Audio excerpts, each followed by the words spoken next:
SER Podcast.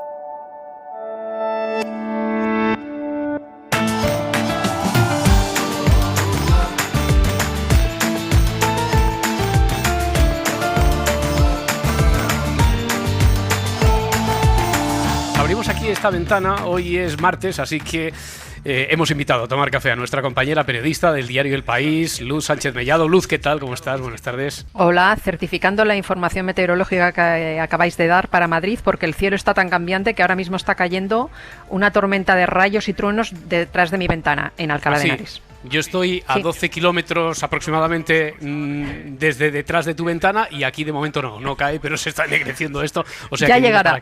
Llegará, desde luego. Isaías Lafuente, Isaías, ¿qué tal? Buenas tardes. Hola, buenas tardes. Por aquí un sol radiante en estos momentos. No sé a cuántos kilómetros estoy de cada uno, pero vamos, el cielo está ahora mismo precioso. 25. No, yo calculo 30 que... yo estoy... de Roberto un poquito menos. Claro, yo estoy a medio camino entre uno y otro, más o menos, y es así de cambiante. Oye, hablando de cosas que cambian y que muchos planes de esos que cambian tienen que ver, o antes tenían que ver con el tiempo, ¿os imagináis, os acordáis de aquellos tiempos pretéritos en los que a estas alturas, ya a final de abril, ya casi intuyendo mayo, uno hacía planes para las vacaciones de verano? Ahora esto es ciencia ficción, desde luego, ¿verdad? Luz, Isaías, no sabéis exactamente qué vais a hacer de verano, en verano, o qué vais a hacer con vuestras vacaciones, claro. Yo sí que bueno, sé estamos que yo todo como... me iré a la playa, pero lo que no sé si me dejarán ir a la playa. Ese es un concepto muy amplio. Lo de la playa es muy generalista. Yo estoy esperando a que escampe, nunca mejor dicho, a que escampe un poco el virus, las restricciones, ya que avancen las vacunas para ver a qué playa me voy. Pero también tengo claro que necesito playa después de un año en secano.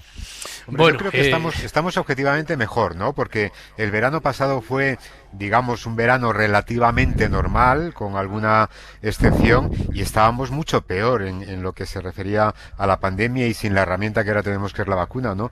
Yo confío que estos 2 o 3 meses que aún quedan, pues definitivamente conviertan el próximo verano en una oportunidad para volver a una cierta normalidad. Entonces... Bueno, es evidente que el sector turístico continúa todavía en horas muy bajas, castigado por la pandemia. Según la patronal del sector, Excel Tour, que ha publicado este martes sus previsiones, en el primer trimestre del año las pérdidas en la facturación llegaron al 80% y bueno, el verano, la gran esperanza del sector todavía está por verse. Realizar estimaciones sobre estos meses, los próximos, va a ser todavía a estas alturas es muy complicado, porque no se sabe nada de cómo será la movilidad nacional. Eso que decía Isaías, yo quiero ir a la playa, pero no sé si me dejarán irme a la playa.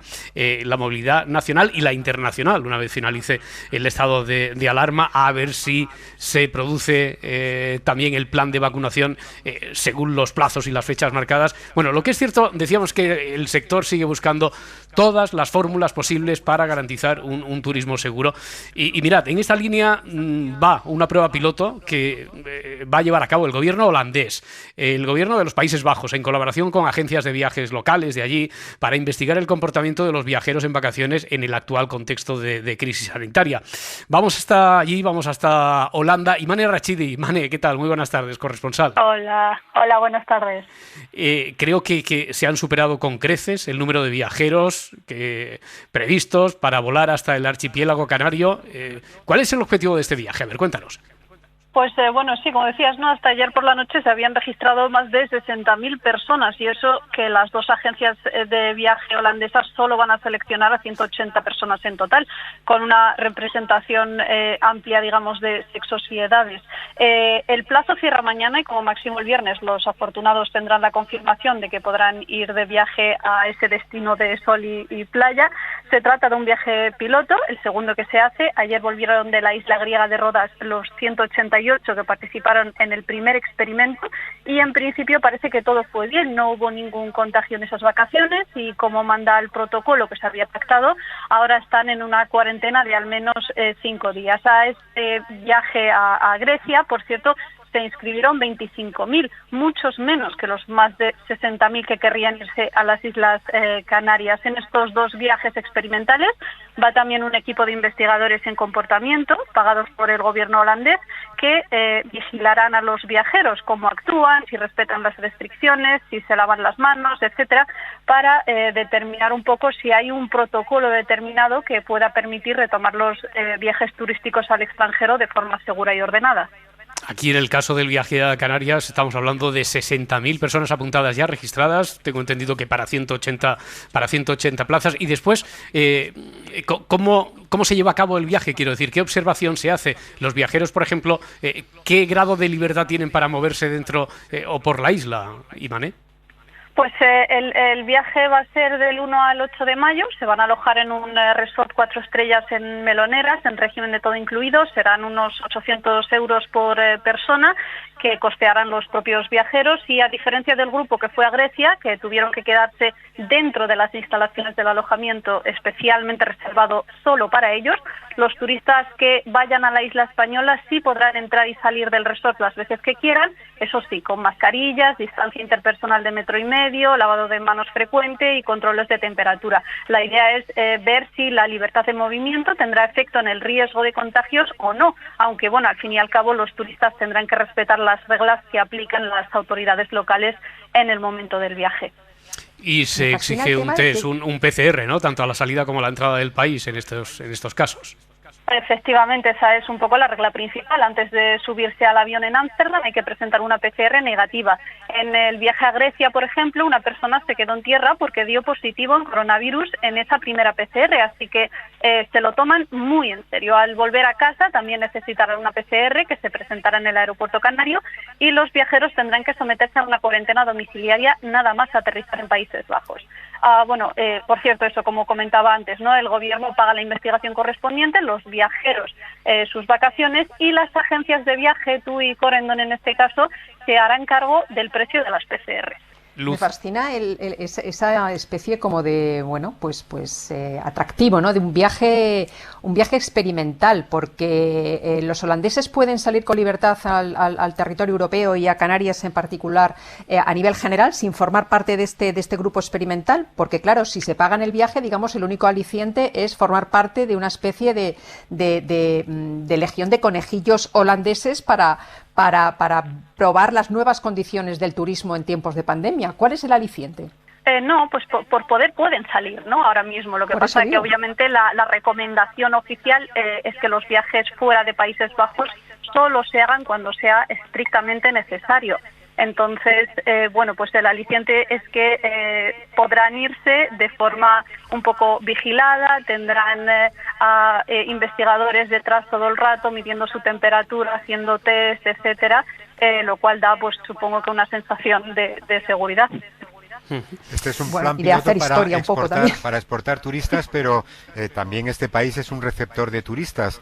¿Cómo ha ido el turismo en estos meses de pandemia allí en los Países Bajos? Pues ha bajado en picado como en todas partes, porque Países Bajos ha prohibido varias conexiones aéreas con países de Latinoamérica, con Reino Unido, por ejemplo, con Sudáfrica, etcétera. Y luego, a no ser que tengas un motivo de necesidad, no se te permite entrar al país. Desde fuera de la Unión Europea, claro. Ya. Iman Rachidi, corresponsal en Países Bajos, que mira que nos empeña. Bueno, de hecho, en su día estuvimos hablando, y también una compañera, cuando, sobre todo desde Países Bajos, puso empeño institucional en que se le conociera así, que esa es la denominación que desde luego se ciñe mucho más estrictamente a la historia y a la geopolítica. Pero nada, aquí tenemos una tendencia para seguir hablando de Holanda. El gentilicio de Países Bajos, ¿cuál sería ahora? ¿Hablamos de holandeses? Neerlandés, vale, fenomenal. Yo tengo un truco mnemotécnico. Son todos los que viven en la provincia de Holanda del Sur o Holanda del Norte, que son solo 2 de las provincias que tiene todo Países Bajos. Estupendo. Claro, yo tengo un truco mnemotécnico para acordarme de lo de Países Bajos, que la verdad es que cuesta y a veces se nos escapa Holanda. Y es acordarme de la reina máxima de los Países Bajos. Entonces esa paradoja se queda grabada. Yo voy a buscar otro truco, porque yo a la reina no la tengo muy presente, Luz, pero bueno, seguro que me saldrá. Tenemos lecturas dominicales distintas de evasión. Ya veo. Iman Rachidi, muchísimas gracias. Corresponsal en Países Bajos, gracias. Buenas tardes. Hasta luego. Bueno, a ver, siempre nos hacemos ese ejercicio, ¿verdad? Nos intentamos imponer que es Países Bajos, y que hablar de Holanda para todo el país no es exactamente lo mismo, pero bueno, por tener una similitud, un paralelismo, es como si habláramos de toda España como Castilla. Más o menos es eso. Bueno, por cierto, ya que hemos empezado a viajar, hablando de viajes, Luz, cuéntame la historia por la que llevas fascinada desde hace mucho tiempo, la historia de Débora, de la que nos has hablado, porque no sé si has conocido de ella y de sus viajes y de sus andanzas a través de Twitter. Sí, es una historia que me lleva, como dices, llamando la atención desde hace meses incluso, porque ya en el confinamiento, Débora y su novia, su mujer, su pareja Irache, estaban adaptando una furgoneta, estaban camperizándola, ese verbo que es un neologismo que no sé si está aceptado o no, pero que es de uso común entre ciertas tribus o colectivos de jóvenes que se dedican a adaptar esas furgonetas como vivienda. Débora e Irache estaban ya en el confinamiento preparando una furgoneta para viajar en pleno confinamiento, y me llamó muchísimo la atención porque en ese periodo de tiempo Débora sacó un libro porque ella es historiadora, y sacó España es esto y todo lo contrario, y a la vez de la promoción iba mostrándole los progresos en la camperización de esa furgoneta, y de repente un día convirtieron esa furgoneta en su hogar y salieron a recorrer Europa cuando se levantaron las fronteras en el verano, y había unas fotos maravillosas de la aventura de estas dos chicas por toda Europa y una filosofía de vida detrás. Pero bueno, volvieron a casa y han vuelto a salir. Y entonces yo creo que esta es la oportunidad de hablar con ellas, que han iniciado una vida nómada en tiempos en los que, como hemos visto, salir no solamente del país, sino de la propia comunidad autónoma es bastante difíciles. Y han convertido esta furgoneta en su hogar. Bueno, a la vez que intuyo cómo se le iba erizando el vello a Isaías mientras escuchaba camperizando y camperización y esas cosas, me dicen que Débora... No, que digo que yo tengo una regla mnemotécnica para acordarme del verbo camperizar, y es que la reina de Países Bajos no ha camperizado todavía. No ha camperizado nunca. A ver, Débora, ¿qué tal? Muy buenas tardes. Buenas tardes a todos. Hola. ¿Qué tal? Oye, ¿cómo tenéis camperizada la furgoneta? A ver, cuéntame qué es eso de camperizar. Empecemos por ahí. Yo realmente no sé si está aceptado todavía como ese neologismo o ese préstamo, ¿no? desde el idioma anglosajón. No creo que esté todavía aceptado por la RAE, no creo que lo vayan a aceptar. Pero bueno, pues como ha contado Luz, a la que saludo también, y le doy muchísimas gracias porque ha estado siguiéndonos en todo este proceso, en toda esta aventura. Pues Ira y yo, mucho antes de que empezara todo el tiempo de COVID y la pandemia, decidimos que en vez de pues meter nuestro dinero de nuestros sueldos precarios en un alquiler, era algo que no nos motivaba, y decidimos al final vivir y trabajar viajando, ¿no? Nos dimos los cruces en marzo del año pasado, que justo íbamos a salir a esa vida que habíamos imaginado, y tuvimos que esperar hasta agosto a hacer lo posible, ¿no? Entonces, como bien ha contado Luz en la introducción, compramos una furgoneta, una Peugeot Boxer. Ira, que es diseñadora de interiores, es la que le ha dado vida y ha dado vida al espacio. Tenemos todo es funcional, todo se convierte en otra cosa, es como una pequeña matrioska, ¿no? Tenemos, pues ya te digo, una cocina, una ducha, agua caliente, una cama que se convierte a su vez en oficina y en espacio también en el que ver películas y poder trabajar, y tenemos una claraboya por la que nos entra luz, muchas ventanas, un espejo, que es algo que no se suele ver en las furgonetas, ¿no? Que han sido reconstruidas o convertidas para que nadie se moleste en utilizar neologismos, convertidos en casa, y así vivimos, ¿no? Estamos muy felices, la verdad. Muy bien. ¿Dónde estáis exactamente ahora, Débora? Pues hace ya 3 semanas pasamos frontera con Francia, obviamente cumpliendo, como habéis estado mencionando, todas las recomendaciones que hace cada país y cada municipio, y ahora mismo estamos en el sur de Francia, estamos en lo que es el País Vasco francés, en la zona de Biarritz.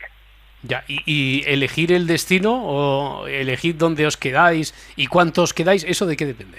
Pues depende mucho de nuestra luz, porque somos autosuficientes, tenemos una placa solar que es la que nos provee de energía para cargar nuestros móviles y nuestros portátiles para trabajar, y la que al final está ahí, entonces funciona un poquito de la luz, pero también estamos aprendiendo a vivir despacio, ¿no? Esto, como decía Luz, no solamente es un cambio de decir, nos hemos ido a vivir a una furgoneta y ya.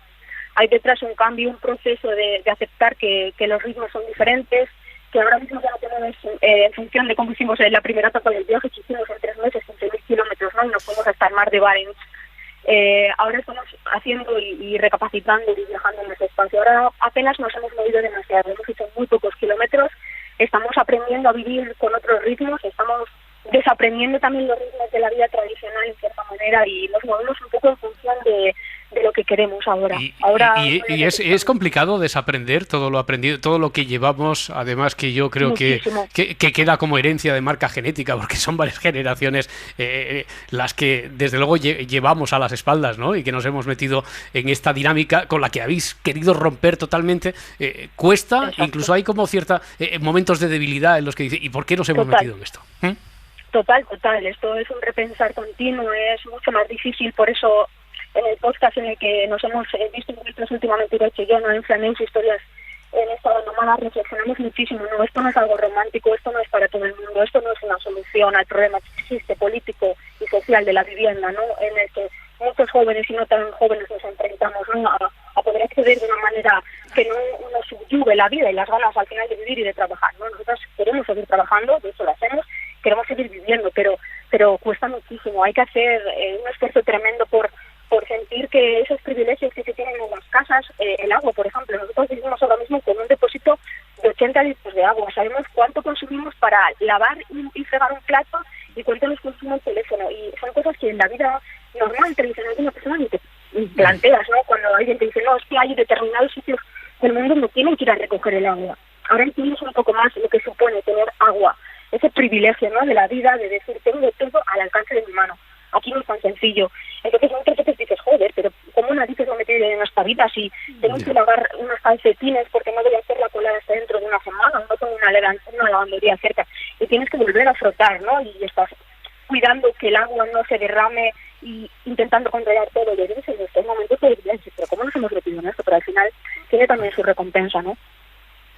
El teléfono, la línea, la calidad es la que no nos acompaña tanto como nos gustaría para mantener esta conversación y es una lástima. E imagino que depende, estás hablando con un móvil, supongo, y que depende de la situación, sí, de la cobertura donde estéis. Débora, bueno, una cosa, ¿os habéis encontrado más gente, a mucha gente como vosotras, que a lo mejor había decidido lo mismo y está viviendo de la misma manera que vosotras?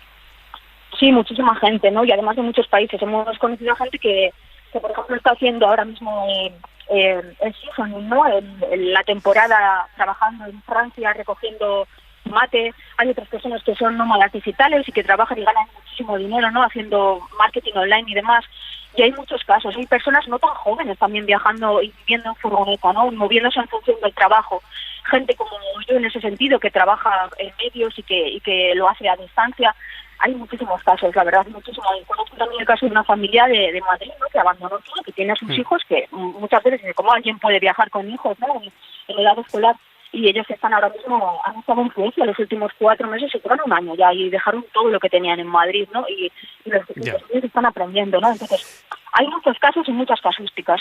Bueno, a ver si en otro momento nos encontramos con la cobertura que esté un poquito más de nuestro lado, porque desde luego vuestra experiencia es muy interesante y seguro que hay muchos matices, muchas cosas, muchas anécdotas y muchas sensaciones que habéis vivido y que han sido totalmente nuevas y que nos podéis transmitir. Débora García, soy Sauce con W en Twitter. Muchas gracias, Débora. Buen viaje, muchísimas gracias. Muchísimas gracias a vosotros, un saludo. Hasta luego. Y qué lástima, Luz, porque entre que estamos distanciados y a ti te escuchamos con un poquito de rebote y a ella con esas dificultades no habéis podido hablar directamente, Luz, lo siento. Bueno, pero nos sentimos, porque es verdad que se establece una conexión muy directa. Estas mujeres cuentan su aventura sin romantizar. Hace poco pues ha salido un reportaje de su aventura en un medio digital, en el diario.es, y hubo una avalancha de haters y de personas que las acusaban de querer romantizar una opción de vida que no es para todo el mundo, como ella muy bien ha dicho, ¿no? Pero a mí yo encuentro que estas iniciativas te pueden atraer o no, te pueden gustar o no, pero requieren una valentía y una política de hechos consumados frente a unas dificultades que se encuentra una generación y que cada uno resuelve como puede. Y encuentro que la opción de Débora y Irache es tan válida como cualquier otra y desde luego también sirve para denunciar las condiciones de vida a las que se enfrenta una generación que lo ha tenido todo en los estudios. Irache y Débora son perfectamente, podrían estar perfectamente en el mercado laboral y podrían estar perfectamente, digamos, teniendo un sueldo digno que les permitiera vivir en una casa y juntas, y sin embargo pues han escogido esta opción y me parece tan válido y valiente como cualquier otra. Y por eso me fascinaba su historia.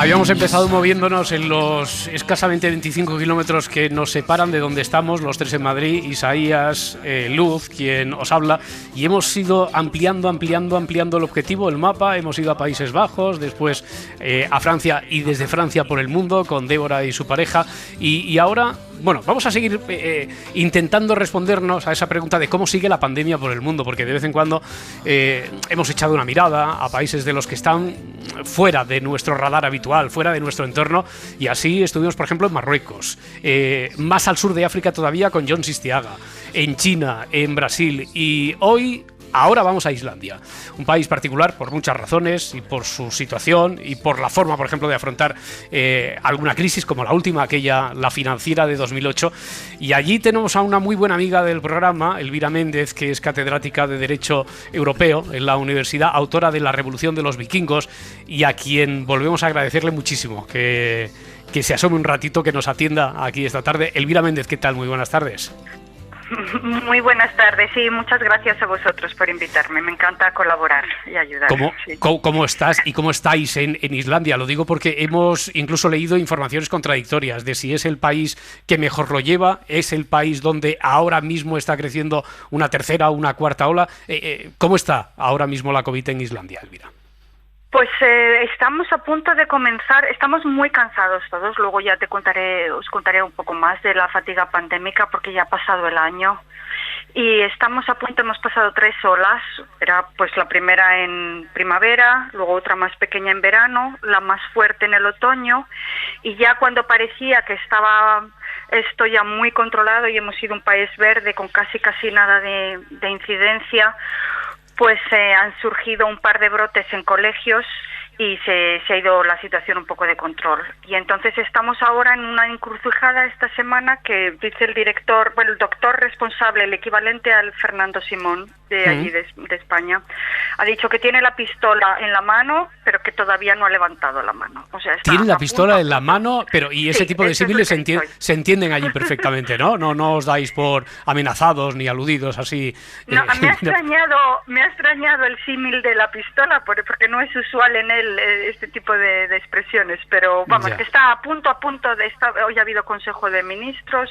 y hay una rueda de prensa, y entonces no sabemos si nos vuelven otra vez a adoptar, a limitar un poco la vida con estas restricciones que son un poquito diversas que en España, pero que la verdad nos hacen la vida muy aburrida, porque todo lo esencial lo puedes hacer, o sea, los supermercados están abiertos y un poco la vida esencial lo puedes hacer, pero todo lo que es extra y que le da un poquito de alegría y sal a la vida, todo eso te lo cierran. Y lo más importante, las piscinas, que aquí es el centro social, porque en Islandia, alguna vez lo he comentado, en España uno va a la piscina para refrescarse en verano, pero aquí va uno a la piscina para calentarse y todo el año, porque son centros termales y allí se organizan las tertulias y se hace deporte, la gente joven, la gente mayor, y entonces cada vez que nos viene una ola nos cierran las piscinas 3 o 4 semanas y verdaderamente es muy cansino. Sí, hablabas de la fatiga pandémica.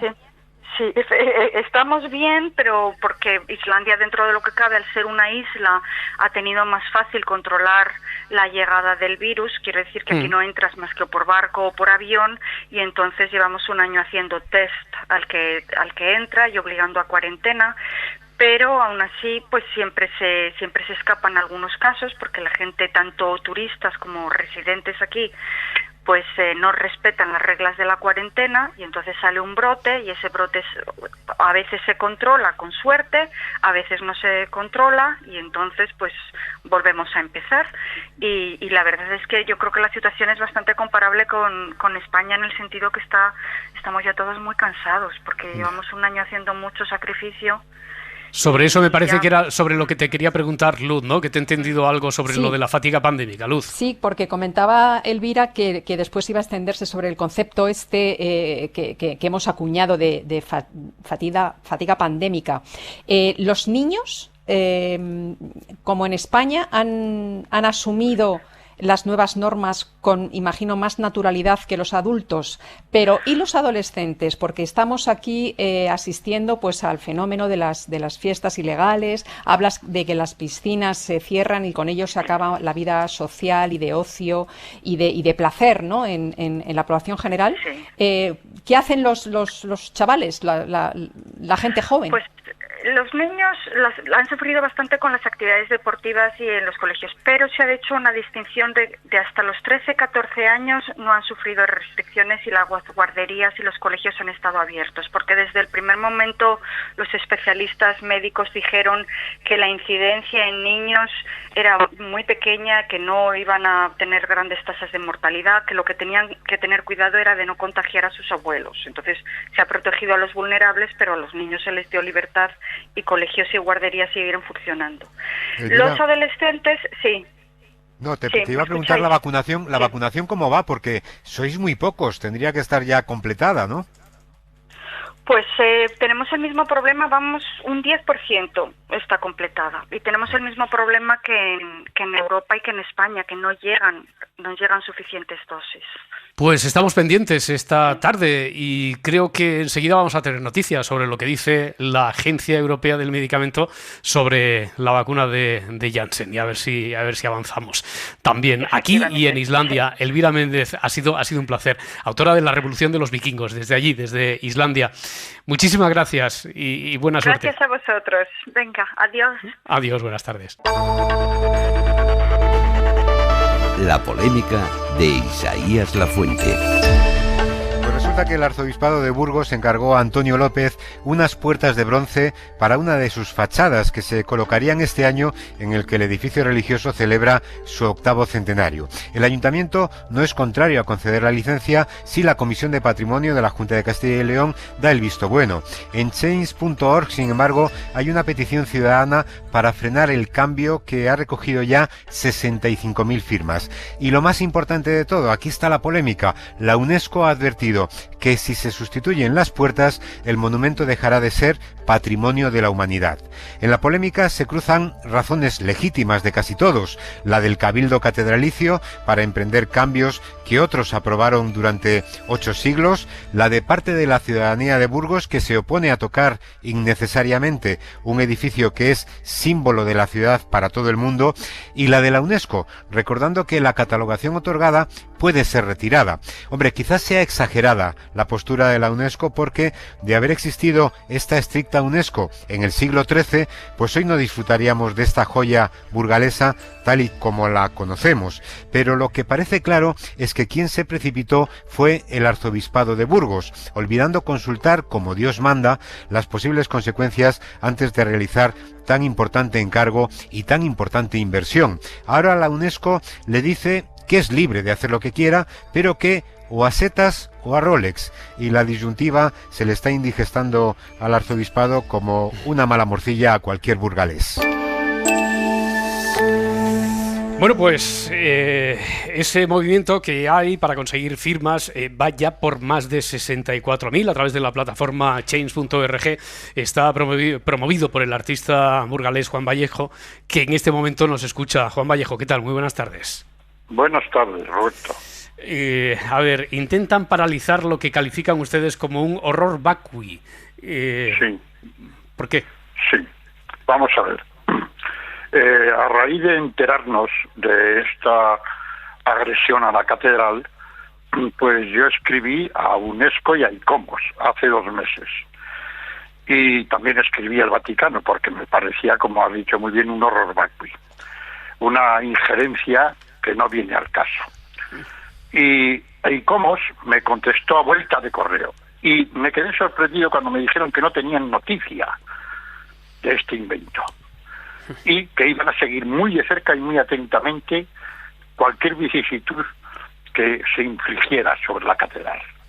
Y efectivamente, yo escribí a Chainsor, recogieron mi queja y llevamos 64.160 firmas.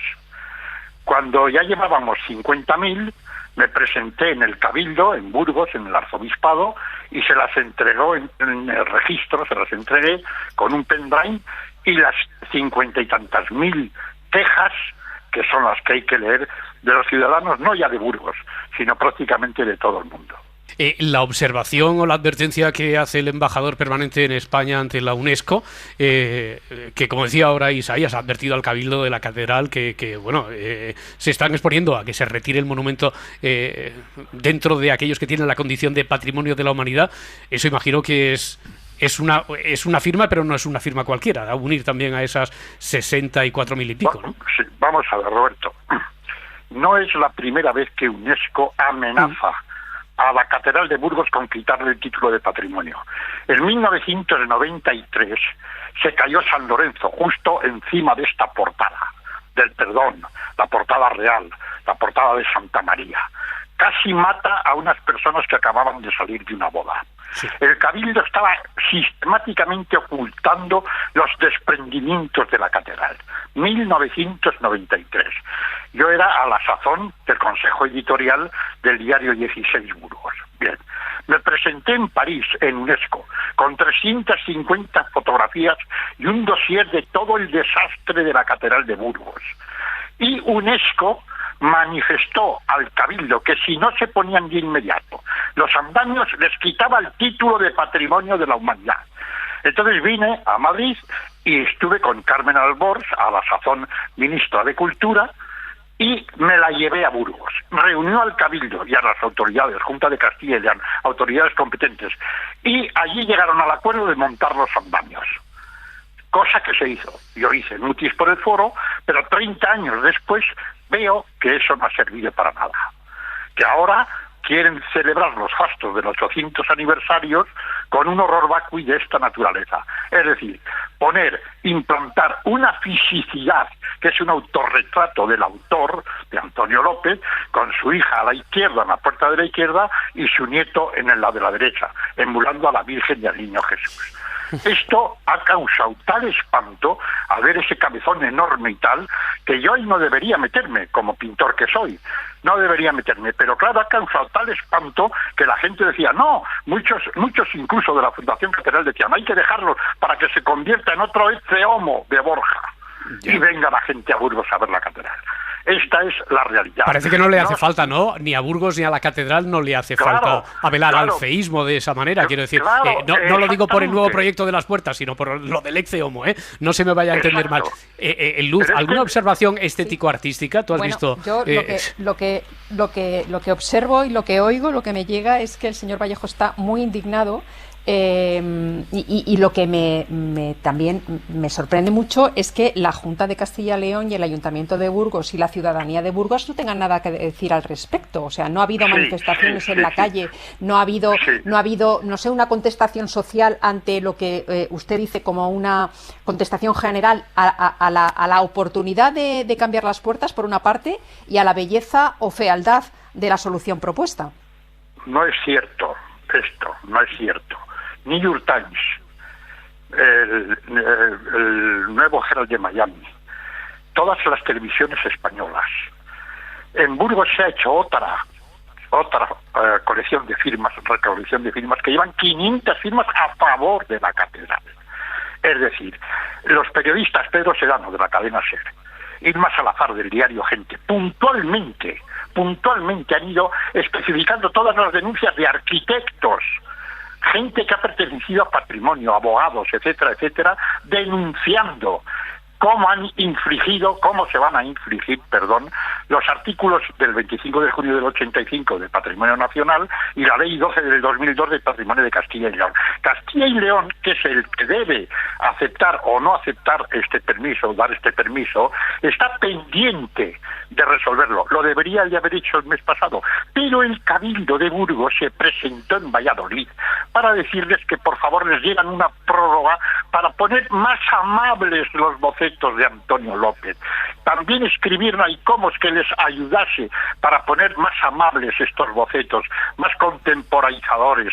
¿Para qué? Para que no pareciera tan ruptuante, tan rompedor esa agresión a la catedral. Y Monseñor, y termino en esto, Luis Argüello, presidente de la Conferencia Episcopal en Valladolid hace 2 meses dijo: no pongan las puertas en la catedral, que va a suponer un enfrentamiento, una confrontación entre la ciudadanía burgalesa, que debería ser el día 20 de julio de este año, cuando se cumple el 800 aniversario, una fiesta de conmemoración, y se va a convertir en un enfrentamiento. O sea que sí, ha habido montones de gritos, montones de gente en contra, y muy preparada además.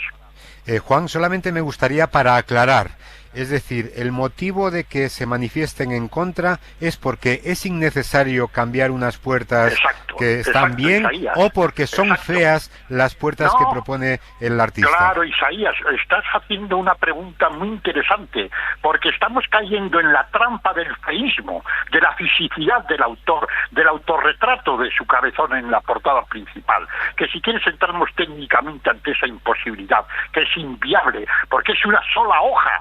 Las actuales, que las hizo Fernando González de Lara a finales del 18, son de olmo negro, son útiles, solamente se pueden cambiar en caso de catástrofe, léase Notre Dame de París. Pero caemos en esta trampa saducea del feísmo de las puertas y no paramos mientes en las leyes que se infligen, la ley de patrimonio que mencionáis, la ley de patrimonio de Castilla y León, que pronto dictaminará, por supuesto, a favor de que se pongan, porque es un socias del Cabildo, el patrimonio de Castilla y León. Será una trampa, pero no me negará que abre el debate también estético sobre la propuesta aquí. Sí. Claro, abre un debate peligrosísimo, porque es 1.200.000 euros que un componente de la Fundación Catedral le ha encargado por su riesgo, por su propia iniciativa, a Antonio López por su amistad. Bueno, y no mencionan que en el Pilar de Zaragoza, la cúpula, el proyecto de Antonio López de instalar también la cabeza de su mujer en la Virgen arriba, se lo han tirado abajo y no le han dejado ni siquiera entrar a preparar el proyecto. ¿Cuándo se resolverá esto, señor Vallejo? Pues esto no tiene ninguna solución. ¿Por qué? ¿No? Porque ninguna solución eficaz. Digo eficaz porque no se van a poner. ¿Por qué no se van a poner? Porque el arzobispo, el señor Igea, que a mí me cae muy bien, que se ha encontrado este marrón de Gilellín, que hace 3 años que se encargó de una forma civilina y callada, se ha encontrado con este marrón y ya ha dicho a los periodistas: las puertas vendrán a Burgos. Aunque no se instalen, buscaremos un lugar para exponerlas y que la gente las vea. Que ya está sobre aviso. Ya. Juan Vallejo, muchísimas gracias por atendernos. Gracias y suerte. A ti, Roberto, un saludo muy cordial, y a Isaías también. Un abrazo. Y a Luz, que estaba por ahí. Gracias, Juan. Hasta luego.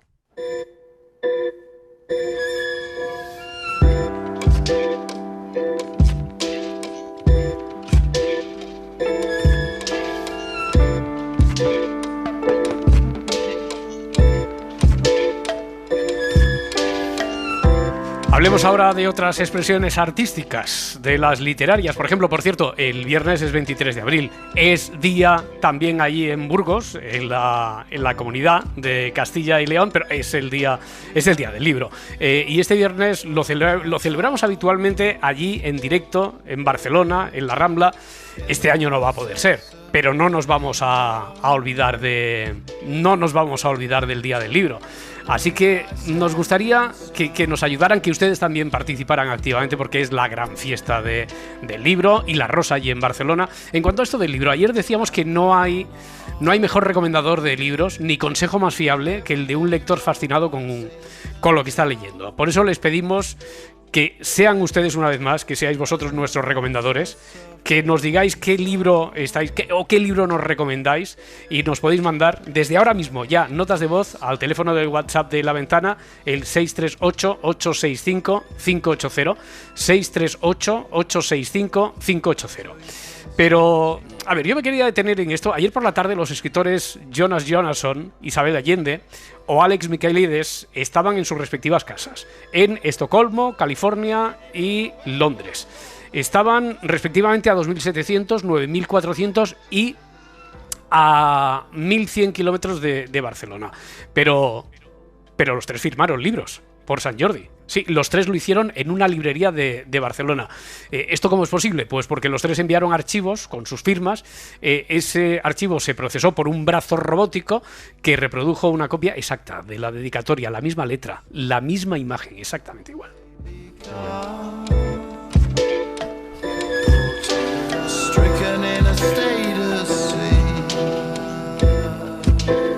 Es responsable de marketing de la cooperativa Abacus. Gemma, ¿qué tal? Muy buenas tardes. Muy buenas tardes. Porque esta idea para salvar las distancias en Sant Jordi la han tenido en esta cooperativa con la colaboración de Penguin Random House y la empresa Solid Perfil 3D que distribuye estos brazos robotizados. ¿Cómo funciona exactamente, Gemma? Bueno, pues es muy sencillo. Nosotros queríamos hacer algo innovador Sant Jordi, y como estamos viviendo las circunstancias tan atípicas que nos ha tocado vivir en estos tiempos, pues pensamos que podía ser una buena opción contactar con escritores internacionales y que estuvieran presentes aquí en Barcelona de una manera virtual. Entonces nosotros teníamos una conexión, como comentabais antes, una conexión Zoom por pantalla, donde el lector interactuaba con cada uno de los escritores. Entonces le decía a quién iba dedicado el libro, pues a su madre, su hermana, a quien quisiera, la dedicatoria que quisiera. En ese momento, el escritor lo escribía en una tablet, y en esa tablet la presentaba en la pantalla para que viera el lector la dedicatoria que le había realizado, y automáticamente nos lo enviaba en tiempo real por un archivo que se ejecutaba con un brazo mecánico, y la misma firma y dedicatoria que estaba presentando el escritor en la pantalla era la que salía reflejada en el libro. Bueno, ayer mismo decíamos, una de las protagonistas era Isabel Allende. Tenemos este momento. Sí. Vamos a ver si resulta esto. Hay que firmar en una tableta. Mira aquí la canción. Esta que están tomando. Mira, y aquí la colección. Ahí la tienes. Muy bien, firmaba. Vale, gracias. ¿Se puede acercar si quiere más a la pantalla, hacerse la foto con la firma? Mientras lo comentaba desde su casa en California, ella decía, esto parece de ciencia ficción. Es correcto. Que no parece, ¿no? Lo parece. No, lo parece, porque además Isabel Allende nos contaba ayer de que ella este año de COVID no se ha movido de su casa y ha hecho todas las presentaciones de libros a través de pantalla y de Zoom, pero lo que no había llegado a realizar era lo que eran las dedicatorias en los libros, ¿no? Y además que Isabel Allende es una persona que siempre viene al Sant Jordi y que ha estado muchísimos años aquí con nosotros. Entonces decía, es que ya me parece ciencia ficción de que ya no solo yo estoy en California mientras estamos hablando con Barcelona, si es que además os estoy mandando pues el dibujo, la dedicatoria, porque además ella siempre pone flores en las dedicatorias y tal, y estaba llegando en tiempo real en Barcelona, y bueno, y los lectores pues fascinados, haciéndose selfies, interactuando con ella, igual que con Alex o con Johansson. O sea, fue maravilloso. Sí, y esta tarde continuamos porque tenemos a dos más.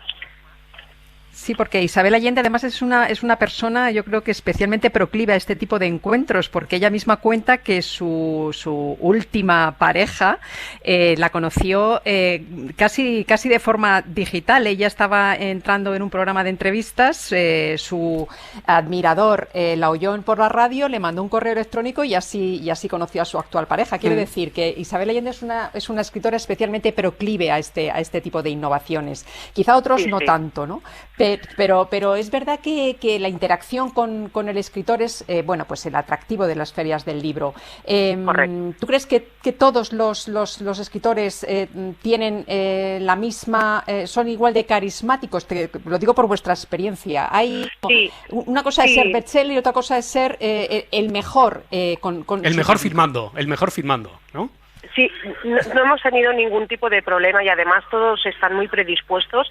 Este año sí que es verdad que nos ha cambiado mucho el concepto de comunicarnos y eso nos ayuda, ¿vale? Mira, ahora justo están haciendo la conexión en directo con Niklas, porque lo estoy oyendo desde aquí.